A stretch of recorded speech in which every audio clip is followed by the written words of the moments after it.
सिद्धिभ्यः ॐ नमः सिद्धिभ्यः ॐ शुद्धात्मने नमः। नमो अरहन्ताणं नमो सिद्धाणं नमो आयर्याणं नमो उवज्जायाणं नमो लोये सवसां वन्दितु सर्वसिद्धे ध्रुवमचलं म्लौवं गतिं पत्ते वोचामि समयपाहुरे प्रणमोऽसुदकेवली वणिदं नमः समयसाराय स्वानुभूत्या चकासते चित्स्वभावाय भावाय सर्वभावान्तरच्छिदे। पूज्य गुरुदेव के प्रवचन में एक बात आती है, दाने दाने पे लिखा है खाने वाले का नाम। ऐसे प्रवचन प्रवचन पे लिखा है प्रवचनकर्ता का नाम। अनाउंसमेंट तो हमारे छोटे भ्राता श्रेणिक जी का हुआ था, लेकिन मेरे ज्ञान में श्रेणिक जी का था, भगवान के ज्ञान में मेरा था। मैं बैठ गया ऐसे नहीं, मेरा बैठना नक्की था। 308 से 311 गाथा में गुरुदेव के प्रवचन है ज्ञान स्वभाव ज्ञेय स्वभाव। इतना एक बढ़िया बोल आता है उसमें, पर्याय पर्याय क्रमबद्धनु नाम, पर्याय पर्याय ज्ञातापणानु काम। बोलेंगे आप? पर्याय पर्याय, हर पर्याय पर क्रमबद्ध का टैग लगा है। पर्याय पर्याय पे क्रमबद्ध का नाम और पर्याय पर्याय पे अपन को क्या करना, ज्ञातापना का काम। माने जगत की हर, जैसे आप बड़े शॉपिंग मॉल में जाओ, कोई भी छोटी मोटी चीज होगी उस पे प्राइस का टैग लगा होगा, प्राइस का टैग लगा होगा। ऐसे यहां कहते, गुरुदेव से कहते हैं, जगत में हर द्रव्य की हर पर्याय उस पे टैग लगा है। कब होगी, कैसे होगी, किस निमित्त से होगी, ये सब अनादि से वो टैग लगा हुआ है। ऐसे ही आज के प्रवचन में मेरा टैग, राजकुमार जी, मेरा टैग लगा हुआ था। देखो, हर चीज में आनंद लेना चाहिए। समय सार ग्रंथादिराज का अपन थोड़ा स्वाध्याय करेंगे। सर्वशुद्ध ज्ञान अधिकार है जो अंतिम अधिकार इस नाटक का है। बाकी सब अधिकार में सुनना ध्यान से, मोक्ष प्रवेश करता है। अंत में लिखा, मोक्ष अपना स्वांग दिखाकर रंग भूमि से बाहर निकल गया। बंध प्रवेश करता है, बंध अपना स्वांग दिखाकर रंग में से बाहर निकल गया। आया और निकला, ऐसा हर अधिकार में लिखा। सर्विस अधिकार में आया वो तो लिखा, निकला वो नहीं लिखा। प्रश्न पूजा गुरुदेव से कुन अपने पास थे नहीं, अमृतचंद स्वामी थे नहीं, क्योंकि आया और लिखा तो अमृतचंद स्वामी ने लिखा है। अधिकार का एंट्रम शुरुआत में और अंत में। अपने पास तो गुरुदेव श्री थे। गुरुदेव के चरणों में गया, महाराज ऐसा क्यों? तो गुरुदेव श्री कहते हैं, सर्व विशुद्ध आत्मा का स्वभाव है। तो स्वभाव तो है अनादि से, तो आया क्यों लिखा? तो क्या तेरी नजर में आवे नहीं इसलिए आया लिखा। और निकल गए ऐसा क्यों नहीं लिखा? क्योंकि स्वभाव का कभी अभाव होता नहीं है। इसलिए तेरे ज्ञान में आया तो सही, अब अनंत काल तक वो निकलने वाला नहीं है। ऐसा जो अपना ज्ञान स्वभाव, शुद्ध स्वभाव, एक प्रवचन सार की 172 नंबर की गाथा है, अलिंग के बोल है 20, उसमें 10वां नंबर का बोल है 10 नंबर, इतना बढ़िया बोल है। वहां दृष्टांत दिया, जैसे सूर्य होता है उसमें दाग नहीं होता, मलिनता नहीं होती, उपराग नहीं होता, ऐसे अपने ज्ञान स्वभाव में, अरे वहां तो लिया त्रिकाली द्रव्य में तो दाग नहीं है, लेकिन तेरा जो वर्तमान उपयोग जानने वाला, जानन जानन, अभी अपन ने पूजा की ना, ज्ञान की प्रतिपल उठे तरंग, झांकता उसमें आत्म राम, वो तेरा ज्ञान का किरण भी स्वच्छ है, शुद्ध है। उपयोग कभी अशुद्ध होता नहीं, और जो अशुद्ध होता है उसे हम उपयोग कहते ही नहीं। वो अपना ज्ञान स्वभाव, और वो ज्ञान स्वभाव में कैसा दिखता है ये अधिकार में बताया है। उसमें 308 से 316 तक, 320 तक समझो, आत्मा के दो स्वभाव की चर्चा की है मुख्यतः, एक अकर्ता स्वभाव और एक अभोक्ता स्वभाव। क्या बोला?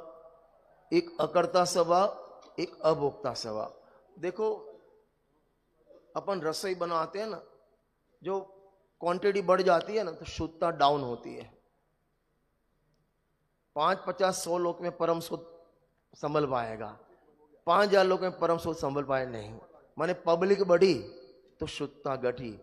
ऐसे प्रवचन में भी पब्लिक ज्यादा होता है ना तो प्रवचनकार भी थोड़ा हल्का फुल्का माइल्ड लेता है, क्योंकि सभी आपके और सब सोतरा माने कम होते हैं ना तो मुड़ वालापन, तो मेरे नसीब में कम वाला आया है।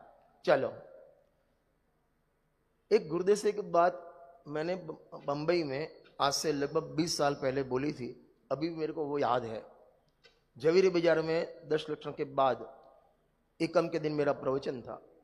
मैंने बोला मैं यहां बैठ के बोलूं ज्ञान और राग भिन्न है। गुरुदेव की भाषा में ज्ञान ने राग जुदा है।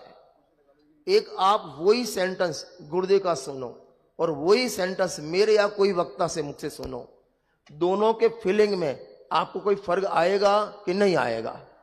अरे बोलो आएगा कि नहीं आएगा? आएगा। क्यों आता है? वो ही सेंटेंस मैं बोलता हूं, इतनी फीलिंग नहीं आती, और वही सेंटेंस गुरुदेव से बोलते हैं, आ हा भगवान चैतन्य स्वरूप जानने वाला भगवान आत्मा और राग दोनों जुदा जुदा है। तो आपकी कली कली खिल जाती है। ऐसा राजकुमार जी क्यों? वाह, बोलो सुन लीजिए, ऐसा क्यों होता है? तो मैंने वहां बोला था, हम जो, मैं मेरी बात करता हूं और वक्ता की बात नहीं करता हूं, हम जो बोलते हैं कलेक्शन से बोलते हैं कि यहां ए लिखा है, यहां ए लिखा है, बैंसी ने ए बोला है, गुरुदेव सिंह ने ए बोला है, नियम सार में ए कहा है। हम कलेक्शन से बोलते हैं और गुरुदेव सिंह कनेक्शन से बोलते थे। क्या बोला? हम कलेक्शन से बोलते हैं और गुरुदेव श्री कनेक्शन से बोलते थे, इसलिए दोनों की वाणी में आसमान जमीन का फर्क आता है। नंबर 1। नंबर 2, हम सभा को देख के बोलते हैं और गुरुदेव श्री आत्मा को देख के बोलते थे, इसलिए दोनों में फर्क आता है। गुरुदेव सिंह कभी भी सभा को देख के प्रवचन नहीं किया। सुनील जी, हाँ चलो ठीक है भैया, घड़ी रखना, मेरे पास कुछ है नहीं साधन। हाँ, क्योंकि मैं तो, हमारे यहाँ गुजरात में कहावत है, आए थे मिलने और बिठाया पीसने। हाँ, आया था मड़वा, बेसाड़वा दड़वा। मैं तो आया था अनाउंसमेंट करने कि भाई यहाँ अभी इनका प्रवचन होगा, तो हम बैठ गए, कोई बात नहीं। चलो 197 नंबर का कलश अभी मैंने ऐसे खोला तो निकला है, उसके अपन स्वाध्याय करेंगे। 316 गाथा के बाद एक कलश है, उसमें ज्ञानी और अज्ञानी दोनों की कंपैरिजन की है। किस दोनों की? ज्ञानी पर्याय की अपेक्षा से जो मिथ्या दृष्टि है और पर्याय में जो सम्यक दर्शन है, वो दोनों में क्या फर्क है। क्या उनके बॉडी में फर्क होगा? जैसे अज्ञानी गेहूं की रोटी खाता होगा तो ज्ञानी सोने की रोटी खाती होगा। अज्ञानी यहां मध्य लोक में है, वसुधा पर भरत भूमि पर है, तो क्या ज्ञानी स्वर्ग में होगा? क्या अज्ञानी को 2 हाथ 2 पांव 1 सर है तो ज्ञानी को 3 हाथ होंगे? सेम है। अरे दोनों को उदय भी सेम है, संयोग भी सेम है, अरे संयोगी भाव भी सेम है, फिर भी एक ज्ञानी एक और अज्ञानी, ऐसा क्यों? इसके ऊपर एक कलश है। मैं अभी एलईडी वेडी तो है नहीं, तो मैं पाठ करता हूं, आप सभी हाथ जोड़ लें। हमारे हिम्मत धर्म में एक नियम है, जब भी हम पाठ करते हैं जिनवाणी का, तो सभी हाथ जोड़ के विनय पूर्वक इसका पाठ करेंगे। अज्ञानी प्रकृति स्वभाव निरतो नित्यं भवेत् वेद को, ज्ञानी तो प्रकृति स्वभाव विरतो नो जातु चेद वेदकः। इत्येवं नियमं निरूप्य निपुणैः अज्ञानिता त्यज्यताम् शुद्धैकात्ममये महस्य चलितैः असेव्यतां ज्ञानिता। आपका टाइम हो गया है, मैं बैठा 5 मिनट लेता हूं, लेकिन आपकी 5 मिनट काटूंगा नहीं, आपको पूरी दूंगा। हम तो स्पेयर व्हील वाले हैं, कहीं कोई पंचर पड़ जाए तो हमको डिक्की से निकाल के हमको फिट कर देते हैं। चलो। अज्ञानी प्रकृति स्वभाव निरतो, ज्ञानी प्रकृति स्वभाव विरतो, बस इतना आपको याद रखना है। अज्ञानी, आपको रिपीट करना है, अज्ञानी प्रकृति स्वभाव निरतो। क्या बोला?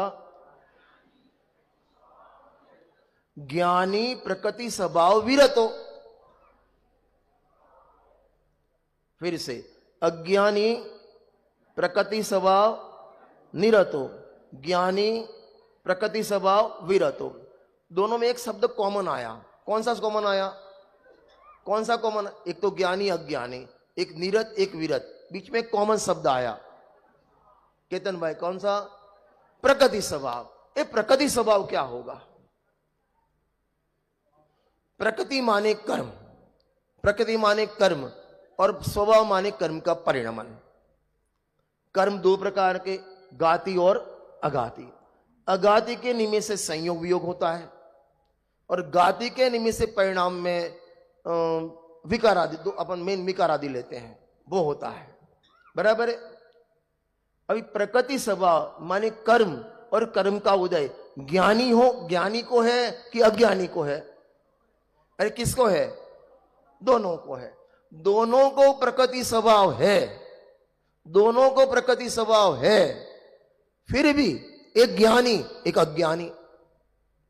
अपन एक ही गति के जीव लेते हैं, 2 ज्ञानी अज्ञानी, और उसमें भी सेम लेवल वाले लेते हैं, चक्रवर्ती लेते हैं। एक शुभम चक्रवर्ती, एक भरत चक्रवर्ती, दोनों 6 खंड के स्वामी, दोनों को प्रकृति स्वभाव, दोनों कर्म का उदय, दोनों को 6 खंड की विभूति, दोनों को 96,000 रानी, दोनों को 96 करोड़ पायदड़, फिर भी एक ज्ञानी एक अज्ञानी। वाह! अरे बोलो, फर्क कहां पड़ा? प्रकृति स्वभाव में फर्क पड़ा कि ना? आत्मा में फर्क पड़ा कि ना? उसका ज्ञान जानना उसमें फर्क पड़ा कि ना? और वो प्रकृति स्वभाव उसके ज्ञान में जानने में आती है, उसमें फर्क पड़ा कि ना? ना प्रकृति स्वभाव में चेंज है, ना आत्मा में चेंज है, ना शरीर में चेंज है, ना संयोग में चेंज है, ना संयोगी माने संयोग की विभूति जो मिलती है उनमें चेंज है, ना ज्ञान का परिणमन हो रहा है उनमें चेंज, जो ज्ञान की तरंग उठ रही उसमें चेंज है। और ज्ञान में सब जानने में आता है, वहां भी फर्क नहीं है, तो फिर एक ज्ञानी और एक अज्ञानी ऐसा क्यों? अरे बोलो, एक वो प्रकृति स्वभाव में संयोग और संयोग भाव में लीन होता है, निरत होता है, और एक इससे विरत होता है। अरे समझ में आता है? जैसे अभी पंचकर्म प्रतिष्ठा महोत्सव में आए, बराबर, अभी दो लेते हैं, एक ज्ञानी, अभी किसी के सर पे लिखा तो नहीं है कौन ज्ञानी अज्ञानी, समझ लेना। हाँ, एक ज्ञानी बैठा है, एक अज्ञानी बैठा है, दोनों भोजन करने बैठे, दोनों एक टेबल पर बैठे, परम शोध के नीचे पाटे पर बैठे, दोनों नमोकार मंत्र बोल के बैठे, और दोनों के नसीब में ठंडी रोटी आई, दाल भी ठंडी आई। अरे होता है कि नहीं होता है? विद्वानों को, विपिन जी, होता है ऐसा विद्वानों को? एक समाज में बड़ा भ्रम है कि विद्वान तो, जो विद्वान कक्ष होता है ना भोजनालय में, वहां तो काजू, मेवा, मिष्टान, मिठाई, बर्फी, हाँ, रसगुल्ला, चमचम, और नागपुर में जाओ तो काला हलवा, हाँ, वो खाते होंगे। आप आना, मालूम पड़ेगा विद्वानों का क्या हाल है। हाँ, चलो, तो दोनों के पाटे सेम, और थाली भी दोनों को चांदी की सेम, और जो रोटी आई दोनों को ठंडी सेम। एक ज्ञानी, एक अज्ञानी ऐसा क्यों? एक कर्ता होता है, एक भोक्ता होता है, एक माने समझो,